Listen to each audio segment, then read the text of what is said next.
here you have a meme. I want you to understand this.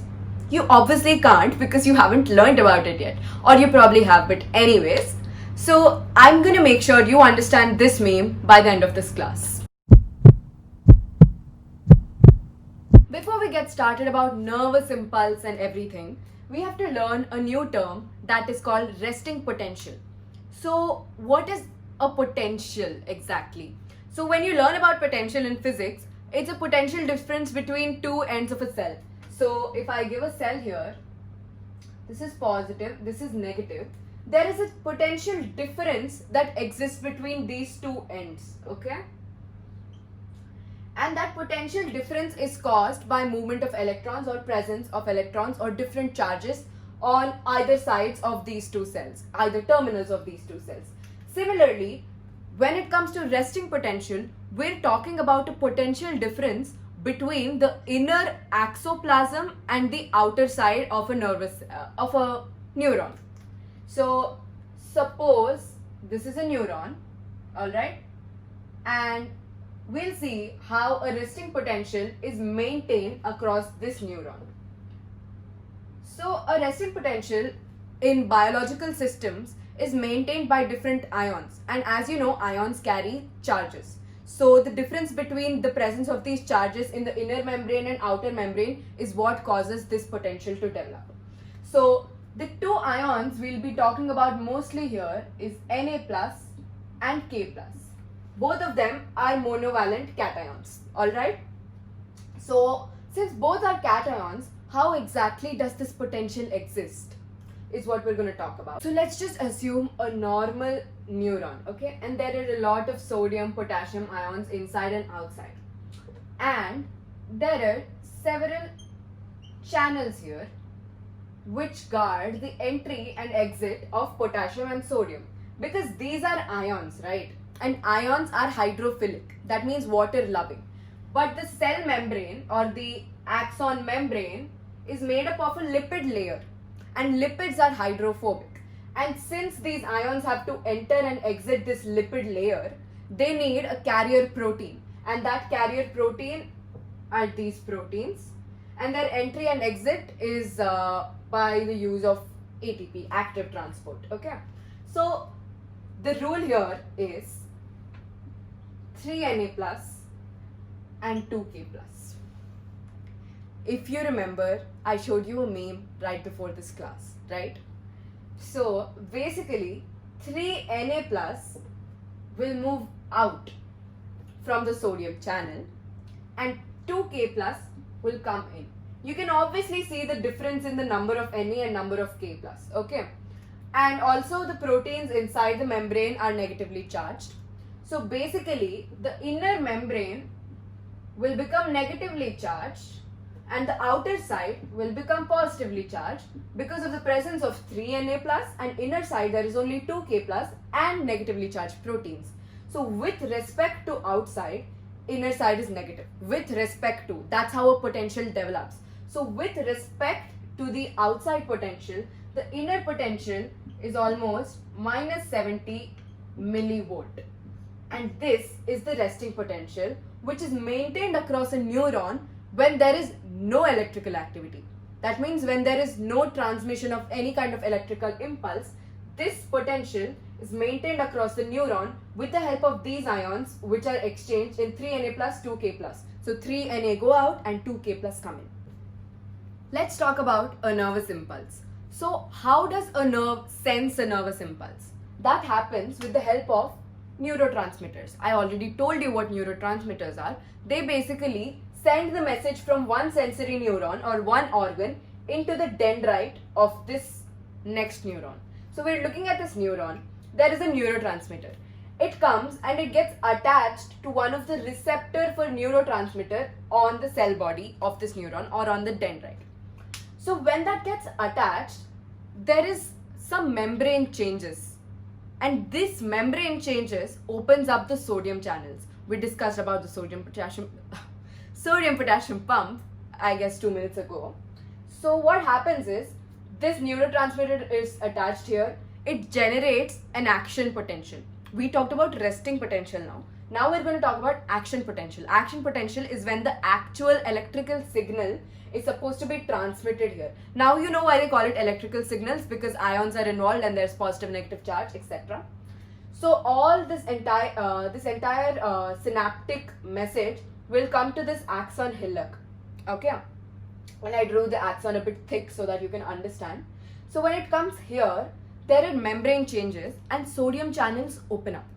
Now sodium channels opening up means we know that sodium was going out. 3 sodium were going out, and now the sodium channels open up and the entire whatever bulk of sodium suddenly rushes into the membrane. Okay, so here's the sodium channel, this is the potassium channel. Okay, before it was 3 sodium going out, 2 potassium coming in. Now because of this action potential which is arrived at this spot, there is membrane changes. This sodium channel opens up and all the sodium which was here, it enters the cell. And when all the sodium outside enters the cell, there is a reverse in polarity. Before, when there was no opening of sodium channel, outside it was positive, inside it was negative. Okay, so this is the place where there is no opening of sodium channel. Okay, so there is positive outside and negative inside. And I'm just taking sections of the neuron. Okay, let's call this section A and let's call this section B. Now section B is still in resting potential. It has outside positive, inside negative. Section A, sodium channels have opened up. The inside has become positive with respect to outside region. Okay, and now you know how current flows, right? Current flows from positive to negative terminal, right? Because electrons flow in the opposite direction. Now you can see that there is positive here in section A and negative in section B. So there is flow of this electric potential from here to here. Can you understand?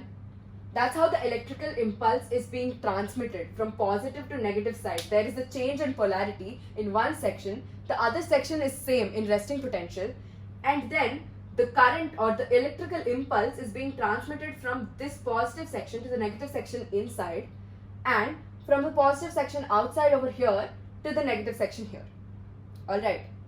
And that is how the entire electrical impulse is propagated throughout the cell.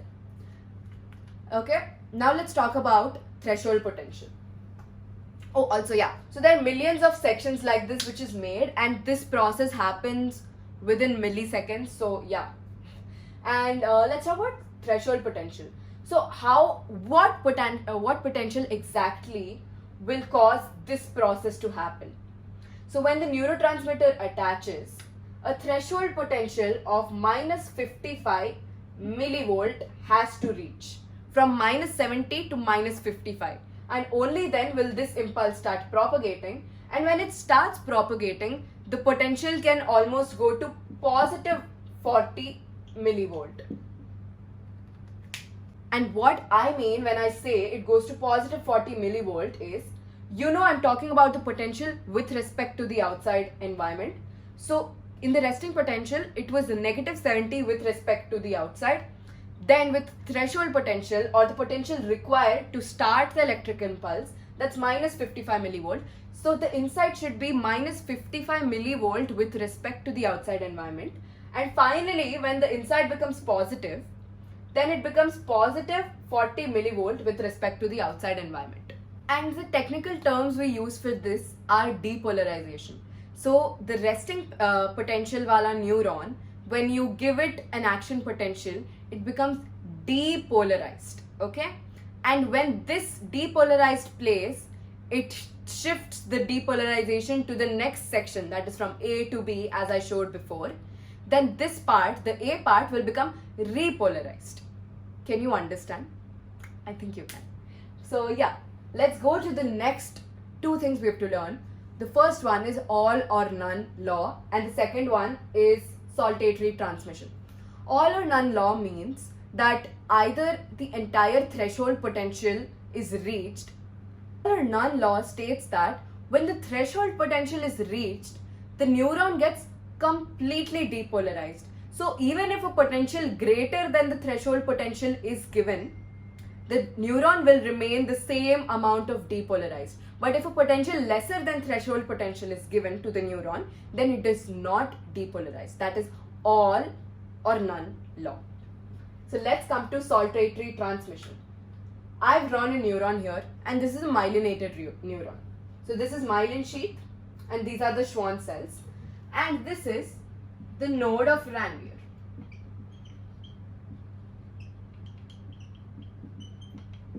Now I told you that electrical impulse transmission is faster in myelinated neurons, because if nodes of Ranvier's weren't present, there wouldn't be saltatory transmission. Saltatory refers to a huge leap. Okay, so this is a node of Ranvier here, okay, and this is one here. Now the action potential is developed here and developed here. So basically the electrical impulse is jumping from this part to this part instead of making further sections here. Okay, that obviously makes it faster for the impulse to transmit, because it's literally jumping across the neuron, and this gap might be about 1 micrometer thick. Okay, and yeah, so basically it gets depolarized here. This is in resting potential. The electrical impulse has jumped to this position. Now this gets depolarized, and this part is still in resting potential, and the electrical impulse will jump here.